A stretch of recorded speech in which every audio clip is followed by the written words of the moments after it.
கடலூரில் தமிழ்நாடு வருவாய்த்துறை அலுவலர் சங்கத்தினர் ஒட்டுமொத்தமாக விடுப்பு எடுத்து 10 அம்ச கோரிக்கையை வலியுறுத்தி உண்ணாவிரத போராட்டம் மேற்கொண்டிருக்கிறார்கள். விவரங்களை செய்தியாளர் ஸ்ரீதரிடம் கேட்கலாம்.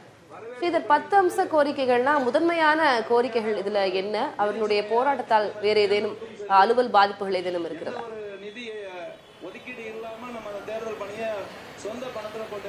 தமிழ்நாடு வருவாய்த்துறை அலுவலர் சங்கம் தமிழகம் முழுவதும் இன்று ஒரு நாள் விடுப்பு எடுத்து போராட்டத்தில் இறங்கியுள்ளார்கள்.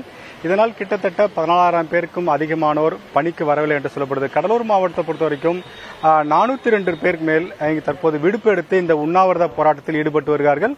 இந்த உண்ணாவிரத போராட்டத்தின் காரணமாக தற்போது கடலூர் மாவட்டத்தில் ஒரு சில பணிகள் பாதிக்கப்பட்டதாக சொல்லப்படுது. காரணம், வட்டாட்சியர் முதல் அலுவலக உதவியாளர் வரை அனைவருமே தற்போது இந்த விடுப்பு எடுத்து இந்த போராட்டத்தில் ஈடுபட்டு வருகிறார்கள். இவருடைய கோரிக்கை, பிரதான கோரிக்கை என்பது வருவாய் மற்றும் பேரிடர் மேலாண்மையில் உள்ள காலி பணியிடங்களை நிரப்ப வேண்டும். அதே சமயத்தில் 2024 ஆண்டு இந்த தேர்தலுக்கான நிதியை ஒழுங்காக ஒதுக்கப்பட வேண்டும் உள்ளிட்ட கோரிக்கை வலியுறுத்தி இந்த போராட்டம் என்பது நடைபெறுகிறது. வருகின்ற 28ஆம் தேதி அடுத்த கட்ட போராட்டமும், 27ஆம் தேதி தமிழகம் முழுவதும் மிகப்பெரிய ஒரு போராட்டத்தை அறிவித்திருக்கிறார்கள். இதற்கான முக்கியமான காரணம் என்ன பேசுவதற்காக போராட்ட குழுவை சேர்ந்தவர்கள் இருக்காங்க. நம்மளும் கேட்கலாம். ஐயா, உங்களோட பிரதான கோரிக்கை எது? அரசு எதை செஞ்சா நீங்க போராட்டத்தை கைவிடுவீங்க? இங்க பிரதான கோரிக்கைகள் நிறைய பல இருக்கு. இதுல பிரதான கோரிக்கை நாங்க மேம்படுத்தப்பட்ட ஊதியம், எங்கள் துறைக்கு ஏற்ற மாதிரி மேம்படுத்தப்பட்ட ஊதியத்தை நாங்கள் ரொம்ப காலமாக நாங்கள் போராட்டத்தின் மூலமா கேட்டுக்கொண்டு இருக்கிறோம்.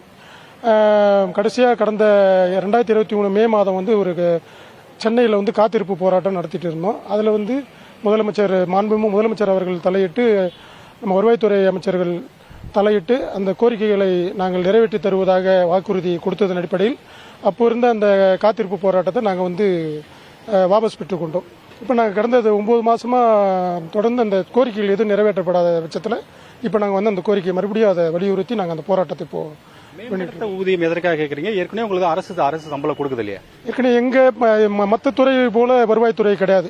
எல்லா பணி சுமைகளும் வருவாய்த்துறை மூலியமா தான் நடந்துட்டு இருக்கு. அரசு நலத்திட்டங்கள், அனைத்து அரசு நலத்திட்டங்கள் எல்லாமே வருவாய்த்துறை மூலயமா தான் போயிட்டு இருக்கு. எங்களுடைய பணி 24 மணி நேரமும் மக்கள் கிராம உதவியாளர்ல இருந்து நாங்கள் வட்டாட்சியர் வரை 24 மணி நேரமும் பணிபுரியும் ஒரு துறையாக இருந்து கொண்டு இருப்பதால் இந்த போதிய இந்த ஊதியம் எங்களுக்கு அது எங்களுக்கு மேம்படுத்தப்பட்ட ஊதியத்தை நாங்கள் கேட்டுட்டு இருக்கோம். குறிப்பாக அரசு ஒவ்வொரு முறையும் ஒவ்வொரு திட்டங்களை அறிவிக்கிறது. அதன் காரணமாக எங்களுக்கு பணி சுமைதான் அதிகமாக இருக்கிறது. குறிப்பாக மகளிர் உரிமை தொகை என்பது கூடுதல் பணி சுமை. இதுபோல் ஒவ்வொரு திட்டங்கள் வரும்போதும் பணி சுமை அதிகமாகிக் கொண்டே இருக்கிறது. இதனால் மேம்படுத்தப்பட்ட நிதியை கேட்கிறோம், சம்பளத்தை கேட்கிறோம். அதே சமயத்தில் இந்த காலி பணியிடங்கள் அதிகமாக இருக்கும் காரணத்தினால் அந்த பணியிடத்தையும் நாங்கள் நிரப்ப வேண்டிய கட்டாயத்தில் இருக்கிறோம். இதனால் எங்களுக்கு கூடுதலான பணிகள் இருக்கிறது. இதை வலியுறுத்தி தான் நாங்கள் இந்த ஒரு நாள் உண்ணாவிரத போராட்டத்தில் ஈடுபட்டு வருகிறோம்.